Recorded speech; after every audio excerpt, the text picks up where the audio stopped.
Is LeBron in your top 10? Probably. Okay.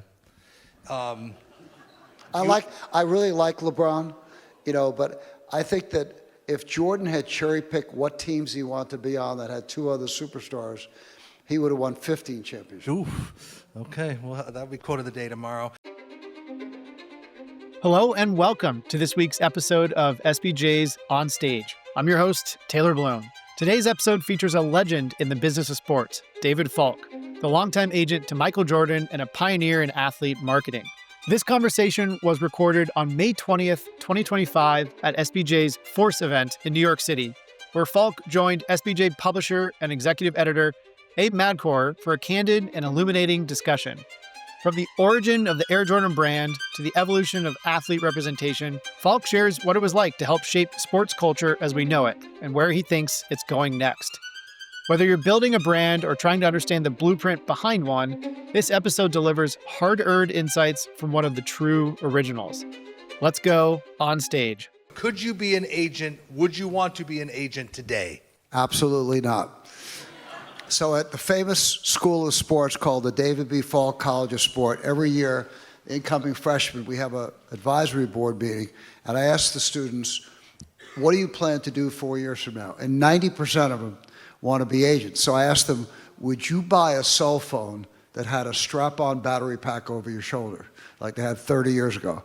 So I think where sports is gravitating towards is gambling, wagering, technology, esports, and you got to go where it's going, not where it's been. And you think that right now there's not much of a role for an agent? Well, the NBA, 70% of all the contracts are not negotiated. They're either rookie wage scales, maximums, minimums, or exceptions. The agents are competing so hard that they've lowered the fees to where it's really hard to make money, especially in football. Football, I say the average fee is probably 1%. Now the Twins, they probably had half of 1% because it was a package deal, half for each one. But and so it's very hard to make money. I think most of the players get paid by the agents to become clients. I've never paid a player $1. If you told me I could get the whole first round in the NBA this year for a penny apiece, I'd pass. You either pay or you don't pay. It doesn't matter how much you pay. As you look back, any regrets? Yeah, so everyone knows that there's one guy that got away that broke my heart, who I love to death, which is Grant Hill. I think Grant would have been, he's an amazing person, he's smart, great family. He committed to us, but one of his parents thought he shouldn't pay a percentage fee. So he ended up as the third pick in the draft. In 1994, we had the fifth pick in the draft, Juwan Howard. And after 9 years of the league, Juwan earned it by 70%. He out-earned him by 70%. Who did represent Grant? I should have known. I am Lon Babby. Lon Babby, sure. Okay, so then we're talking here about, I read up on the story about when you, with Michael, we know the story. He wanted to be with Adidas. I see you still have your Air Jordans on today. Well done. You gave me shit for having Adidas. Okay. So you positioned Michael to be like a tennis player. Elaborate. So we had represented all the Carolina players for like 15 years before Jordan. We had James Worthy, Phil Ford, Michael Corn, Al Wood, Bobby Jones, George Karl, go on and on. And at North Carolina, Dean Smith's obviously one of the greatest coaches in the history of college basketball, and he ran a very disciplined program. So the joke at the time was the only person in history that ever held Michael Jordan under 20 points a game was Dean Smith. But then the Olympics came in 1984 with Coach Knight, and the world stage saw a Jordan that they'd never seen in college. The Italian press dubbed him Rubber Man because he had moves. And when I saw that, I realized that I didn't know how good a player he was going to be. Nobody expected he'd be the GOAT. His parents didn't expect it.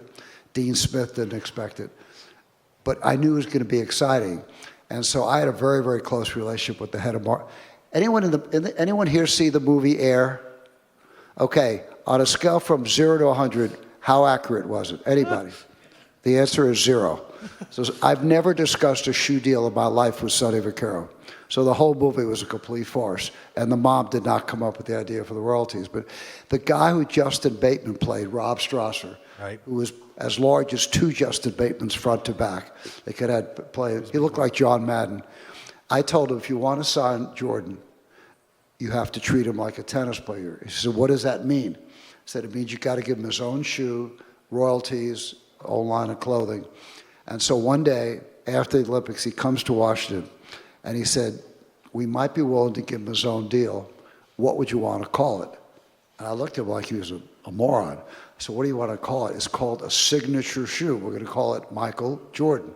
And he said, no. He gave me 3 reasons why I didn't want to do that. So he said, we may be willing to give him a line, but you have to come up with the name, and it cannot be Michael Jordan. Now, I wanted to get up and strangle him. I was so frustrated. It was the dumbest thing I ever heard. And I had this immediate burst of adrenaline. It took 30 seconds. So we're going to call it Air Jordan. Air because you have these new technologically advanced soles in the running shoes that cushion your foot, and Air because he plays in the air. And Peter Moore, who later became the president of Adidas, stood there with a sketch pad, and in 5 minutes, he did the first logo with the basketball and the wings. So Nike's goal, this will blow your mind, Nike's goal in a 5-year contract that was for 20 times what Sonny said it was in the movie Air, was to sell $3 million worth of Jordans between the 3rd and the 4th year. Now, for those of you who are a lot younger than I am, which is like 99% of the audience, Magic didn't have his own shoe, Bird didn't have his own shoe, Dr. J didn't have his own shoe. Nope. No one had their own shoe. They didn't even have commercials. And so Nike's goal was to sell 3 million between year 3 and 4. And in year 1, we sold 126 million. Jesus. So no one expected it. Could that happen today? Well, this will blow everyone's mind. In my opinion, in the last 40 years in the NBA, there's only 2 players that have the ability to really sell shoes. One is Jordan. Now, who wants to tell me who the other one is? Or I'll pick on you. Come on. All right. What do you think? Yeah. Come on, Lou, you know. No, not Kobe. Anyone else? First row. What do you think? Come on, don't be shy. What do you think? Iverson. That's the right answer. All right, good job. Well, it's 50% shooting from the floor. Allen Iverson was so unique because of the crossover with music, hip-hop, and the NBA. Now, I think that a lot of guys are marketable, but being marketable and being able to hold a line. Steph Curry, who's I love to death in every way. I love the way he plays. I love the way he acts. He's humble. His market share at Under Armour is 0.5%. And he's one of the greatest players, maybe the greatest shooter ever. So, and someone always said big men don't sell shoes. Except if your name is Shaq. Shaq could sell anything. He can sell, but Kobe could sell. Kobe was great. But I think if you're going to build a brand, and I don't think that there are 10 athletes in the world today that I would say are brands. There's a difference between being marketable and a brand. So if you went to a store in Africa and it had no name on the storefront, but it had 2 golden arches, would anyone have any question what it was? If you saw a can of soda that was red with a little squiggly line, that's a brand. You know, and when Jordan did his cologne, they just had an outline of his head. They didn't even have his face. So a lot of guys have been marketable. And the other big man who really sold shoes, who's still selling a ton of shoes at age 63, is Patrick Ewing. He's got his own company called Ewing Athletic, which is what Jaylen Brown's trying to do.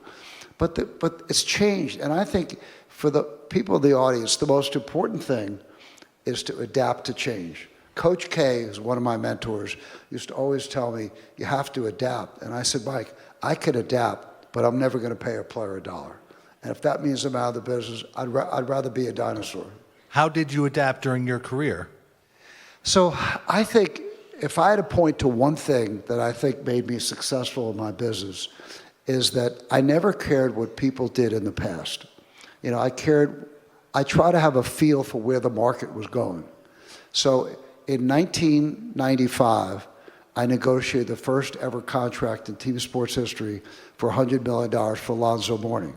And I called him up and I told him what the deal was. It was $116 million for 13 years. And I told him to turn it down. And he said, David, are you on crack? You want me to turn down $116 million? I said, Zoe, you have to trust me. you get a lot more money the following year. So the following year, he made 105 for 7. So he would actually played for free for 6 years. And he said, how did you know it? And this was, I didn't know it, but how does a great defensive back know where the pass is going? How does a great rebounder know where the ball's going to come off? It's feel. And I think that I had a pretty good feel for where things are going. So I ended up becoming like the market leader. People waited for me to make the first deal, and I didn't want to be bound by what other people did. I wanted to have my own market based on and because I had so many high picks. I had 55 guys drafted in the top 10 picks, 8 guys who went number 1 overall, and so I really didn't care what anyone else made. And they all felt the love? They all felt like they were special in your mind? I would say love. I mean, I think that I did a really good job for all of them. Different guys demanded different levels of attention. And the irony is, it's exactly backwards what you sitting in the audience would think. The 2 players that were the easiest to work for by far were Michael Jordan and Patrick Ewing, because they knew that they were important, they weren't insecure, and they'd never pulled my chain. If they needed my time for something that I wasn't aware of, they'd call me and tell me, but they wouldn't call and say, hey, come on out on Sunday afternoon if they didn't have something important just to see if I would do it. A lot of the younger players did that. They were insecure. They wanted to prove that they had the clout to get you. Who were more demanding? I'm sorry? Who were some of the more demanding clients? Well, certainly Allen. Allen Iverson. And I love Allen Iverson. I think he's a very intelligent guy, but he just came from a very unstructured background. And, just getting him to show up at times could be challenging, but he's an amazing player. He's a really good person. He's got his heart in the right place. Some of the ones that were challenging, I resigned from. You stopped because representing I would say the most difficult of all was Stephon Marbury, because he just wouldn't acknowledge who he was. He was with another agent for his first 2 or 3 years. This is a funny story. I get home from lunch. This is going to really date me, but way back in the dark ages, when you came back and you had a message, how'd you know you had a message? You had this little spindle with paper messages. Yeah, sure. So the message says, call Steph with a 404 number. I had no idea who it was. It wasn't Steph Curry. It wasn't probably junior high. So I call up, and for 5 minutes, we're just shooting the breeze. How you doing? How was your summer? And finally I said, excuse me, who is this? He goes, it's Steph. And I go, Stephon Marbury? And he goes, yeah. Now, if I want to leave a message for Obama, I wouldn't say, yo, this is D, give me a buzz at 301. I wouldn't expect he'd know who it was. And so we signed him, and he had been with and one. Yeah. And he was the 4th pick of the draft, and he made $400 a year. Allen was the 1st pick of the draft. He made $6 million a year. And he thought that by hiring me that I could press a button and get him. And I told him I couldn't before it even started. I said, the bloom is on the rose when you're coming out, and unless you become a superstar, which he wasn't. And so the most anybody would pay him was $500. And he said, I'm going to wait. So you can wait as long as you want. You will never get. So finally I called Seth Berger, who's a very good friend of mine, who owned N1. And he was furious at Steph for terminating the deal. He knew he was just trying to get more money. And it took us a year. We made him a deal for $1.8 million a year for 5 years, $9 million, 3 name shoes with a 5% royalty and 2% stock ownership of the whole company. And he turned it down, and I resigned the next day. You were out the next day. I just said, look, I'm wasting my time advising you, and you're wasting your money paying me to advise you. Do it yourself. Do you recognize the NBA now with franchise values of $6 billion like the Celtics? And I would call it either athlete empowerment or athletes not demanding trades, but having some say in where they want to play. Okay, so let's talk about the second one first. The notion that player empowerment is something new is absurd. Players have always had power. Jordan had all the power. He had a different level of respect for the game, for his ownership, for his teammates, and he would never express the things that most of the young players do today publicly. Now, if you think about it, okay, let's suppose, Abe, that you and I own a business together, a restaurant. Okay? We each own 50%, and you go out doing interviews telling how shitty the food is. I said, what on earth are you doing? You're making it difficult for us to make money. the players own 50.1% of all the NBA revenues. When they act like spoiled brats and they make public demands for trades. Now, there's no one alive that made more trades than I did. I made lots of trades myself. I didn't ask for trades. I actually made the trades. I traded Patrick to Seattle against my will. I traded for Marbury, New Jersey. Made lots of trades. But I would never do it publicly because it demeans the game that you're all making money from. And so the idea that player empowerment is something new is ridiculous. But it manifests itself maybe in different ways. In a bad way. In a bad way. In a bad way. I mean, I think the stuff should be done behind this. My mom had a corny expression. She's a very highly educated woman, and she used to say, never hang your laundry out publicly, your dirty laundry. And so when you demand a trade, it just makes it harder because the teams that you want to give up value know the team has to trade you, and they're not going to offer very much. What if you felt an owner wasn't negotiating in good faith, and wouldn't you go to the media and criticize said owner? No. I think okay, anyone here see the movie The Godfather? Yes. All right, how many times in Godfather 1 does Marlon Brando ever yell? 0. Why? Why doesn't he yell? Anybody? Because he's the Godfather. He has so much power, he'll say, like in the opening scene, when the Undertaker comes and asks him to kill the kid that beat up his daughter, he goes, Tessio, I'd like you to take care of this, please. He doesn't, and he does. And so I always thought that if an agent goes public and says any of the following, my player's not getting enough playing time, not getting enough shots, he's not making enough money, he's making an open admission that he did a terrible job for his client. Because if he was doing his job, none of the above would be happening. And if it were happening, okay, so I'll tell you, this is a microcosm of the world of the NBA. This is back in 2001. I signed my only high school player I've ever represented, named Darius Miles. And I told his mother, Hazel, that I didn't have the time to babysit him, that I have a young guy in my office, Jeff Wexler. I would do his deal, I'd do his shoe deal, he'd be his day-to-day guy. So I go out to opening game, Clippers versus Denver, and come inside. Elton Brand, his very dear friend, client, says, go over and talk to Darius. So on the way back to the locker room after the game, Darius played 0 minutes, 0. He cursed out the coach, Alvin Gentry. Now, I've known Alvin since he was Larry Brown's assistant at the University of Kansas. So I go up to Alvin and I say, Alvin, what's the problem? He said, David, I love the kid. He's talented as hell. He's not working hard enough. I said, okay, if I get him to work hard enough, will you play him? He said, of course. So the next day, I have Darius come to my room, and he talks in a whisper. You could barely hear him. I said, Darius, what's the problem? And he goes, Mr. Falk, I need the green light, which means he wants a license to shoot. I said, well, did it ever occur to you that maybe Coach Gentry needs the green light? And this confused him because he couldn't figure out why the coach would need the green light when he's not playing. I said, you got 8 guys on your team. You got Michael Olowokani's the #1 pick in '98. Elton Brand's the #1 pick in '99. Odom's the #4 pick in '99. Andre Miller's the #8 pick in '88. Keon Dooling is 10. Darius is 3.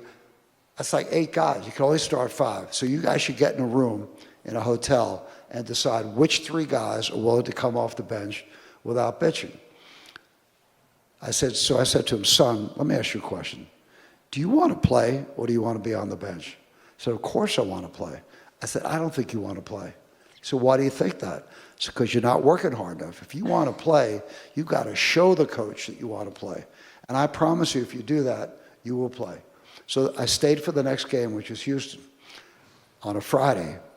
Darius had 21-9. He played 30 minutes. I went to the locker room to congratulate him, but he wasn't there. Where was he? Anybody? He was in the weight room after the game. So I went up to Alvin, and I said, Alvin, we've been friends for years. How hard is it? You want him to work, and he wants to play. The guys in the White House would say, that's called a quid pro quo. You do A, and I'll do B. And your job, but in the NBA, the coaches are afraid to tell the players what they're not doing well because they're afraid they'll lose their relationship. And the players are so macho, they never want to admit to the coach that it's bothering them that they're not playing at all. And so your job is to negotiate, if you will, to put the two sides together and solve the problem. It's really not complicated, but it takes relationships, it takes, and you have to be willing to do what 98% of the agents refuse to do, which is be honest with your clients. Always be honest with the client. Always. And what was the most honest thing you told Michael? This was the most difficult situation I had with him. So there was a time when he was scammed playing golf by a guy who was being watched by the FBI for laundering money. And Michael lost $150,000 to him on the golf course. And he came out the next day, and I'm at home watching the Bulls play. And after the game, Michael's one of the great interviewers of all time, comes out with sunglasses on. I look like freaking Stevie Wonder. And I knew right away we had a problem. So I took the first flight to Chicago in the morning. And at the airport, I picked up the Chicago Tribune. And of course, Jesse Jackson comes out and says, this is ridiculous. Michael Jordan can associate with whoever he wants. Who are we to tell him who to associate with? Which did not help my cause very much. So we had lunch, and I said to him, look, you didn't rob a bank, you didn't commit a crime, but you made a mistake of judgment.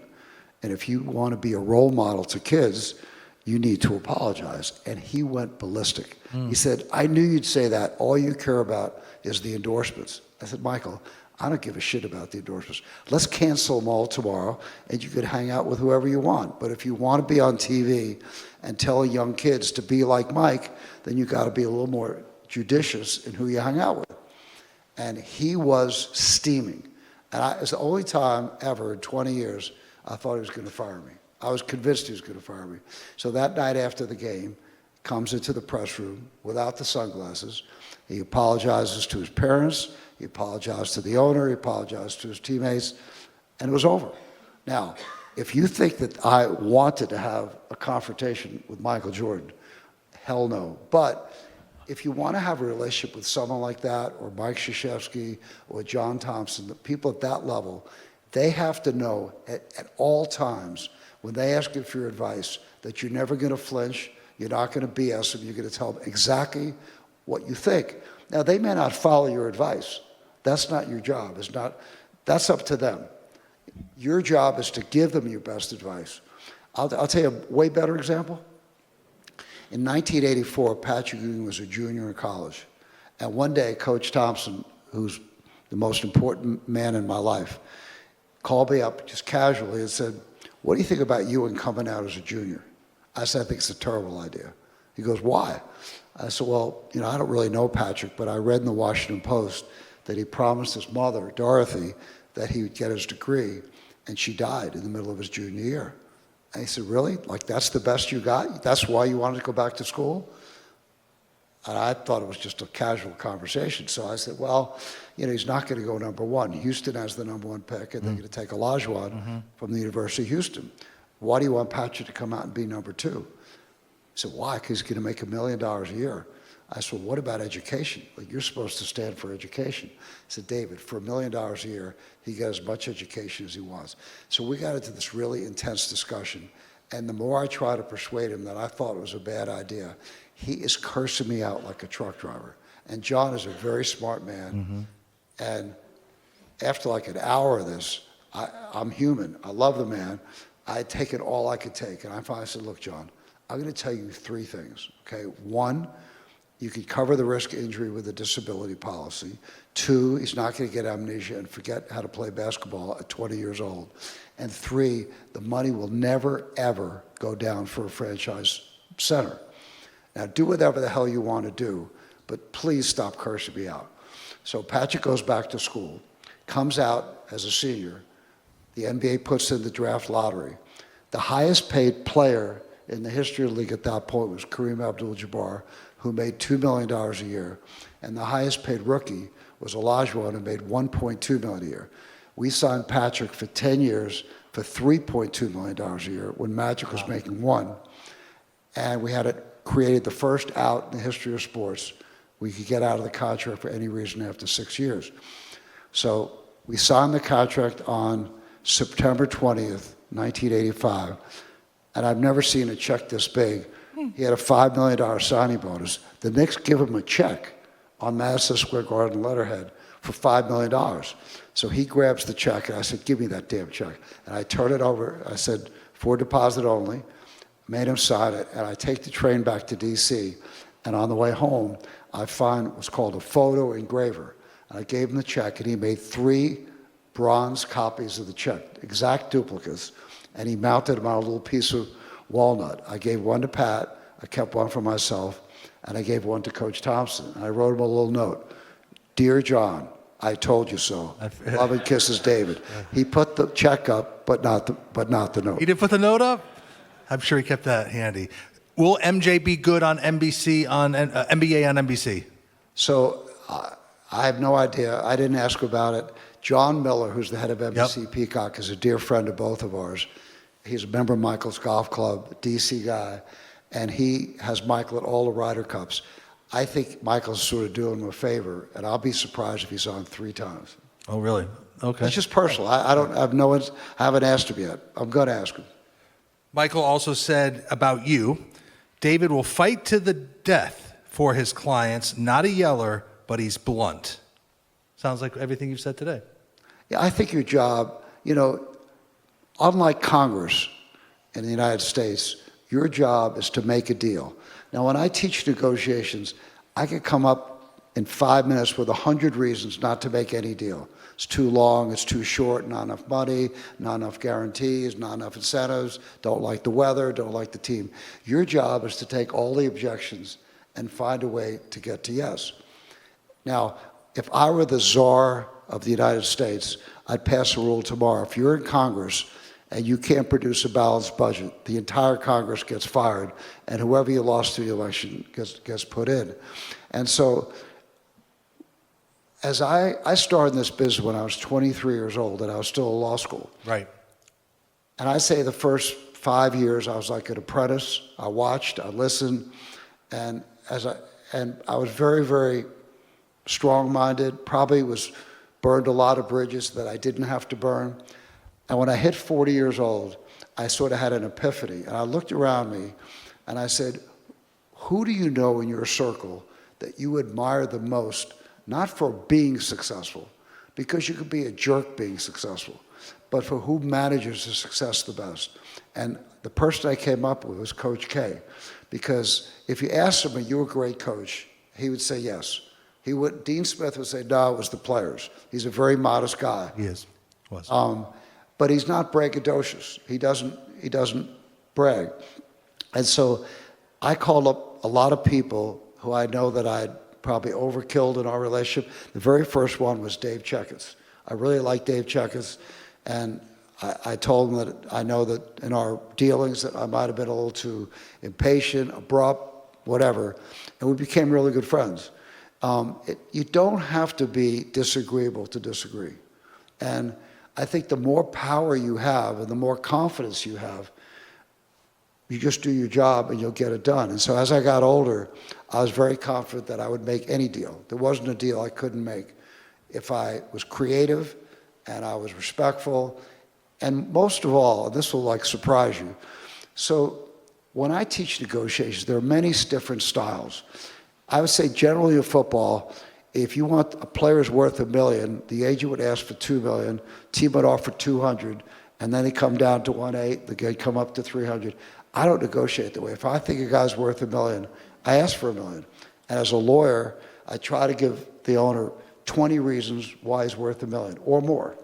And I think it's a waste of time. It's like playing ping pong if you go back and forth and you split the difference. I just don't believe in that. I'm not saying that people don't do that. It's an acceptable style, but it's not my style. I want people to know when I say $1 million. Now, when we did the Dick deal for Patrick, I asked him for $3 million. And they stalled, and I had all the leverage. And I told him, look, if you don't sign him by training camp, I'm going to go up $100,000 a day. And we hit 3.2. They finally said, uncle, and they signed him. He might have gotten $4 million. And so you have to establish credibility. You can't bluff. I don't believe it. I never bluff. But you were a jerk at times. Absolutely. Yeah. Because I wasn't confident. You weren't confident. I was not confident. So the imposter syndrome that a lot of us suffer through. Yeah, you say things and you do things because you're not really confident. You don't think that people will take you at face value. And as I got older and developed a level of success, I wanted people to know when I said $1 million, I meant it. I didn't have to threaten them. They knew I had a track record of doing what I said I was going to do. Is there any concern on the growth of the future of sports business in your mind? Will the money keep pouring in? That's a great question, Abe, because if you would have asked me 20 years ago, could a team be worth $6 billion, $7 billion, I would have said no.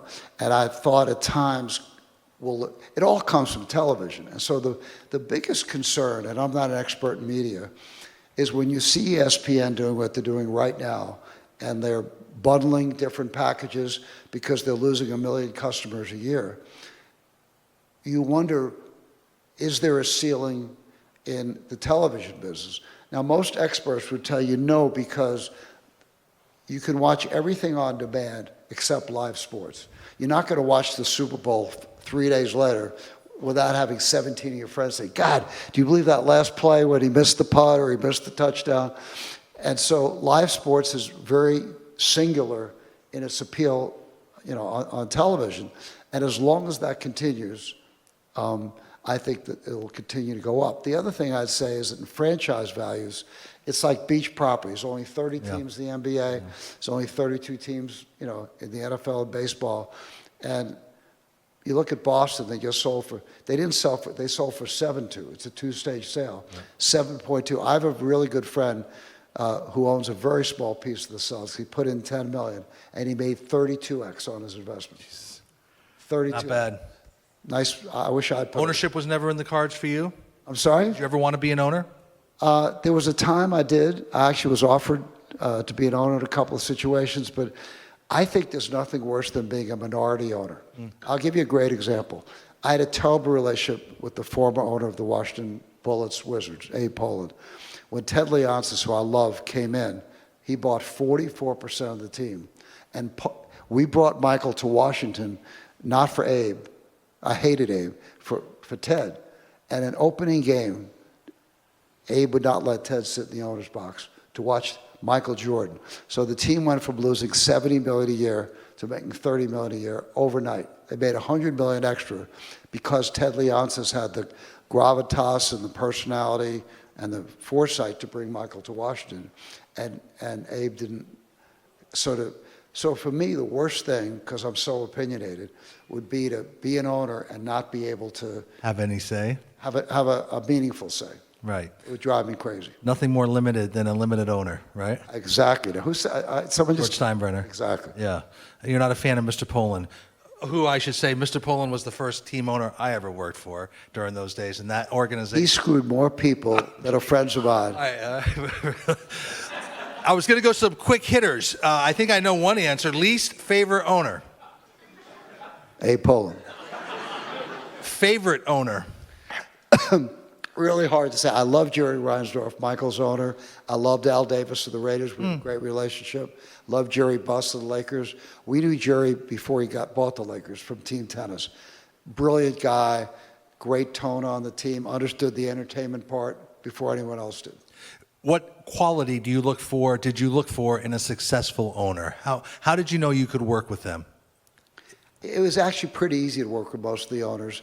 They wanted to get the deal done. They knew I knew what I was doing, and I could be a resource for them. There was a time, you asked about being an owner, I thought at this point in my life that I'd become like a consultant like Jerry West, who was my idol growing up.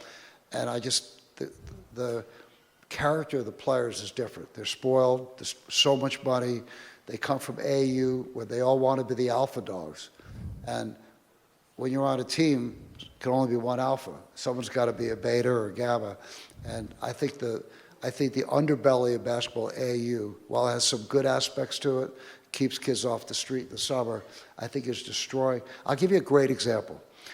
You look at a guy like Bill Walton, okay? He went to high school at Helix High in San Diego, lost 3 games in 4 years.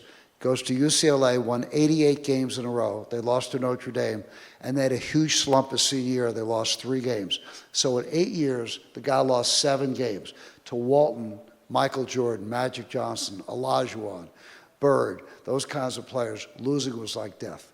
Today, you got a great 14-year-old kid who's on an AU team. They go to Vegas for the weekend. They're going to play 14 games in the tournament. They'll lose 4 or 5. And 2 hours after they lost the game, they're on the court again playing another one. Now, they don't want to lose, but the sting of losing isn't the way it was 20 years ago. The culture's different. Finish this sentence for me. Former and the late NBA Commissioner David Stern was? The greatest commissioner of all time. And we'll leave it at that. Who is the greatest player of all time? This is a layup. Michael Jordan. There's no comparison. I think today. Who's number 2? That's a tough question. I'd probably either say Jabbar or Kobe. Okay. And is LeBron in your top 10? Probably. Okay. I really like LeBron, but I think that if Jordan had cherry-picked what teams he wanted to be on that had 2 other superstars, he would have won 15 championships. Oof. Okay. Well, that'll be quote of the day tomorrow. All right. So if someone wants to be the David Falk of the next generation, your advice to those young people would be not to be an agent. Take your talent into a field where you can mold the future, influence the future, use your talents to be a game changer, to revolutionize things that need to be changed. So I got to tell a 1-minute vignette. So I had a Ferrari for about 6 years. It was an amazing car. So I read the story that Enzo Ferrari, who invented the Ferrari, did his very first ever prototype before the car was manufactured. And when it got done, he sat in the car and he smelled the leather. It smelled great, loved the finishes, but there was something about the car that was bothering him, and he sat there for an hour, and he finally realized what it was. And he reached up and he grabbed the rear view mirror and he yanked it off the mount. And he said, when you drive a Ferrari, you never have to look behind you. Now, I love that quote because I think that most people look at things that have been done in the past as like the past is prologue to the future. But really amazingly successful people like Steve Jobs or Bill Gates, like they feel the future, they see the future. And I would say for someone who wants to be really successful in the sports industry, figure out where it's going to be 5 years from now. What needs are you going to have? Streaming, gambling, cheerleading, all the things that didn't exist when I started. I gave graduation speech at my high school on the 50th anniversary of my high school graduation. And I told the kids, this is going to sound like the Stone Age, but when I was in high school, there was no internet, there was no ATMs, all the things you take for granted, they didn't exist. And so the world, in my opinion, Moore's law says that the speed of change in technology doubles every couple of years. And it's changing dramatically in sports. You got to figure out where it's going and what skill set you have that you could do something like Billy Beane doing Moneyball. That was amazing 20 years ago. Everyone has analytics now. There's zero competitive advantage, in my opinion, or minimal. Zero is too strong in analytics. And I have the first college in America that gives a degree in analytics. And we've won every analytics competition for the last 2 years. And I'm very proud that this young woman, Eva Uribe, is the first woman in 19 years of the competition to win the MIT Sloan Award. And so I love analytics, but it's not the silver bullet. So go where the puck is going, right? Absolutely. Give it up for David Falk, everybody. He's going to stick around if you want to say hello. You're the best. Thank you. Thank you. Thanks for listening to SBJ's On Stage. If you found this conversation with David Falk insightful, be sure to subscribe, leave us a review, and share it with colleagues or anyone who wants a deeper look at the strategy and storytelling that powers the sports business. Here's something to reflect on with your team. Are you thinking big enough about the role athletes and your organization can play in culture beyond the game? Shoot me your thoughts at tbloom@sportsbusinessjournal.com. We'll be back next week with another exclusive conversation from someone shaping the future of sports. Until then, stay tuned and stay ahead. This is On Stage.